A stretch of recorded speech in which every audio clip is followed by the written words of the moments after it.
Sino dito sa inyo na katulad ko po na offeran kay Union Bank quick loan or maging personal loan niya, which is ito yung mga pa-cash loan po ni Union Bank. Meron ba dito sa inyo? Kasi nga po no, may mga iilan din kasi na hindi ko nababalikan pong mga tanong po regarding Union Bank quick loans or cash loan niya po based po sa experience ko. So legit ba talaga ang pa-cash loan po ni Union Bank? So ano yung mga tips na pwede kong i-share sa inyo para ma-offeran po kayo ng pa-cash loan po ni Union Bank? So bago ako magpatuloy po na disclaimer lang po, I'm not a loan and financial expert po. And this video is not sponsored po by Union Bank. So ito lang po ay based sa experience ko na gusto ko siya i-share sa inyo para aware po kayo. And by the way, if you are new to my channel, nagre-review po tayo ng different online loan apps or online loan services, legit man or hindi, new man or existing, sinisilip ko po yan at sinusubukan ko mismo. Nagbibigay po tayo dito ng legit tips, reviews, and recommendation and what online loan apps or loan services to avoid. Kaya kung gusto mo yung itong mga videos, you can consider subscribing at i-click mo yung bell button para lahat ng videos ko is updated and notified ka. Wala ito na nga, ito lang talaga yung katotohanan dito kay Union Bank cash loan. Meron kasi siyang in-offer po talaga. Dati pa naman, may in-offer siya na quick loan, personal loan, and of course, meron din siyang mga in-offer dyan ng mga auto loan, home loan, pero ang focus lang natin dito is yung cash loan niya. Which is nga po, is na-offeran po talaga ako at legit po ako, nakautang talaga ako dito guys. Hindi ko rin nakalain na talagang successful na nakautang ako sa isang bangko. Alam naman natin na si Union Bank is one of the largest commercial banks in the Philippines and of course na regulated by the BSP or the Bangko Sentral ng Pilipinas. Pero alam naman natin na well-known talaga siya bilang isa siya sa pinaka-strong digital banking services po. Alam natin yan. Ako po din mismo po no, dito po ako sa online lang din gumawa ng account sa kanya at nag-request ng card ko sa kanya and of course no FYI lang din, nakarating na rin naman ako sa physical branch po ni Union Bank malapit din sa amin. Ang convenient niya talaga kasi ang kagandahan sa kanya nga po, via online lang, makakreate agad tayo ng account, makakuha tayo ng card dyan. And if gusto natin, meron tayong makausap talaga ng mga personnel, pwede tayong pumunta mismo sa kanilang physical branch near us. Well, first and foremost, alam ko, ito yung pinakagustong-gusto nyo talagang alamin. Kung possible ba na ma-offeran tayo ng cash loan kay Union Bank at kung ano po yung eligibility or requirements po para ma-offeran po tayo nito. Well, lahat po nang i-share ko sa inyo guys no, is based lang sa experience ko. So ako po kasi, na-offeran po ako ng Union Bank Quick Loan way back 2023 of February po yun. Well, FYI, nag-create po ako ng account sa Union Bank online noong November 2022.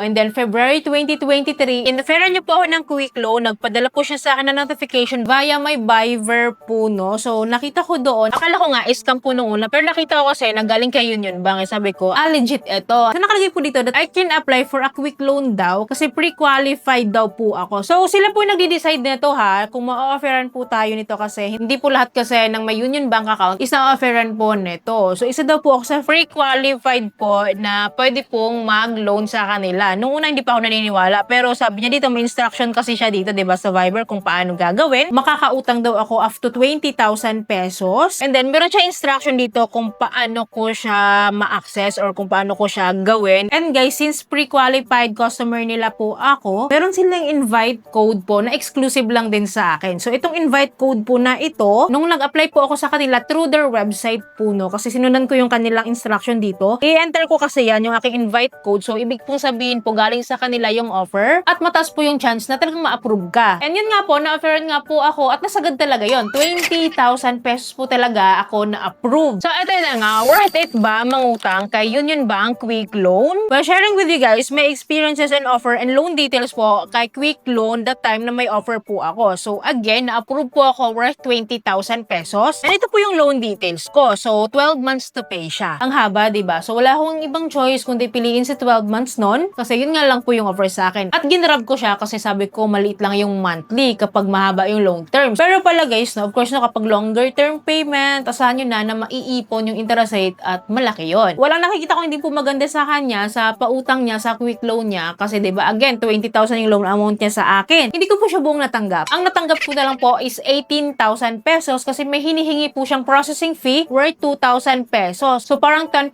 of my loan amount po, yun po yung processing fee niya po sa akin. Well, anyways guys, papasok po talaga siya sa ating Union Bank account. Doon nila i-disburse yun. Well guys, nandito na rin naman yung mga interest rate natin, yung mga nominal interest rate, effective interest rate, according po sa computation nila ha. At ito po yung breakdown of repayment ko. So, sa computation ko po no, ang nakukuha ko pong flat rate interest or simple simple interest rate lang po dito is nasa 3.50% lang po monthly. So, mababa pa rin naman siya monthly yung interest rate niya compare naman sa mga other pautangan dyan na legit din na mataas din. Medyo mababa pa rin naman po siya. Kaya lang po talaga, ang kinakaarayan ko lang talaga dito, hindi siya buong matatanggap. Yun lang yung pinaka-cons niya para sa akin. Pero so far naman po, okay po si Union Bank Quick Loan at wala naman akong question sa customer service nito. And anyways, so pala, auto-debit po yung repayment niya. Kaya before po tayo magka-due date, make sure na funded po yung ating Union Bank account, doon po nila yung ide-deduct. So, diba, nakasurvive tayo doon and masasabi kong legit po na nakakautang po sa kanya. Kahit po bago pa lang po yung account ko. Kasi mind you guys, parang 5 months lang po yung account ko sa Union Bank online, pero yun, na-offeran na agad ako ng quick loan. So, anong tips na ma-share ko sa inyo para ma-offeran kayo? Number 1, kailangan may active Union Bank account tayo. Hindi kasi pwede yung wala tayong ganon. So, mandatory yon. So, second po, dapat po may regular po tayong activity dito sa Union Bank, which is may deposit po tayo. Basta may cash in or kahit i-cash out natin siya. Basta meron tayong frequent activity sa kanya. Sa experience ko po kasi, ginagawa ko lang siyang tulay. Yung husband ko kasi may Union Bank account siya. So, kapag sumasahod siya, sinesend niya sa account ko and then from that po, no, kinakash in or pina-forward rin sa akin Gcash account. Kasi mas less kasi yung aking fees doon. Basta may ganong partnership kasi na parang nalolower yung fees or walang fees tayong babayaran kapag nag-transfer tayo. Noon yun ha. So, ganon lagi ang ginagawa ko. So, na-detect po ng system po ni Union Bank na may ganon akong activity as in frequent activity. Kaya ako na-offeran. So, yun yung masashare ko sa inyo. So, make sure po na deposit kayo dyan or mag-save lang kayo dyan. Ilagay nyo lang yung pera nyo dyan. Kahit magkano po, basta matrace nyo lang na may activity tayo. So, tiyak po yun. Candidate tayo na ma-offeran tayo ng mga pa-cash loan nila. Next factor po, kahit frequent po tayong depositor sa kanila at maganda po yung ating activity, okay po yung naging activity natin sa ating Union Bank online account. Make sure po na okay po yung ating credit history or credit scoring outside Union Bank app. Kasi po, tinitingnan din po nila yan. Dapat po wala po tayong mga inabandon na loans sa outside Union Bank or sa other online loan services kasi nade-detect po nila yan, nalalaman po nila yan. So, dapat po, good payer tayo para kahit papaano, ma-offeran tayo ng mas maayos dito, di ba? And lastly po, kailangan po of course, no, since meron naman pong internal evaluation po itong si Union Bank, dapat makapasa din tayo dun sa assessment po nila. So, alam niyo na kung anong mga criteria dyan. Well, paano ulit ma-offeran? Antayin nyo lang po na mag-notify sa inyo si Union Bank through Viber, SMS, or email. Kasi sa akin, sa case ko sa Viber siya nag-notify at magbibigay naman siya ng invitation code. At kapag may invitation code po kasi, mas talagang 99% ma-approve ka. So, i-ready nyo lang po yung inyong valid government ID. And of course, mag-update po tayo ng ating personal information po dyan. At kapag mga pre-approved or pre-qualified po kasi na offer po sa atin, so wala po silang hinihingi usually na income proof kasi wala akong binibigay dito kahit pa po ito ay bank. Pero depende po yun sa offer din po. Baka ngayon naghihingi na sila pero sa akin hindi po, hindi sila nanghihingi. So yun lang po yung experiences ko po kay Union Bank. Yes, legit po na nag-offer po talaga sila ng cash loan. At kung tatanungin nyo ako kung after ko na-settle yung aking loan dyan is na-offeran po ako ulit, the answer po is no. Hindi po ako na-offeran po after now guys kasi alam nyo kung bakit? Nawalan kasi ako ng activity po sa Union Bank account ko kasi nagkaroon ako ng iba pang bank po. Doon na ako nagkakaroon ng mga regular activity. Parang wala na rin akong gaanong activity kay Union Bank, hindi ko na siya gaanong ginagamit. Kaya wala rin akong offer. Kasi yun yung gustong-gusto niya yung ginagamit talaga frequently. Marami rin siyang feature kasi na gusto daw niyang gamitin din natin para ma-enjoy din natin si Union Bank. Kasi alam naman natin, nag-offer din siya ng mga pa-credit cards, diba? Or mga auto loan, home loan, salary loan, and many more. So, FYI din po, last year po ata yun, nag-apply po ako sa kanya ng personal loan, pero yun nga po, unfortunately, na-reject niya po ako. And tips ko lang din sa inyo, kapag mga personal loan kasi nangangailangan na po sila ng mga other income document po, na talagang advantage po yun. Kaya if ever, i-ready nyo rin po. Well, anyway, sino dito sa inyo ang may Union Bank or na-experience po yung pa-cash loan po or other loan products po ni Union Bank? Kumusta po yung experiences nyo? Okay ba sa inyo? Paki-comment down below. So, yun lamang po. Ayaw po may natutunan kayo sa video. Ayaw po nakatulong tong video sa inyo. Kung nagustuhan nyo po yung video, please don't forget to like, share, and subscribe. At i-click yung bell button para lahat ng videos ko yung updated na notified po kayo. So, thank you for watching this video. See you in my next video. Bye!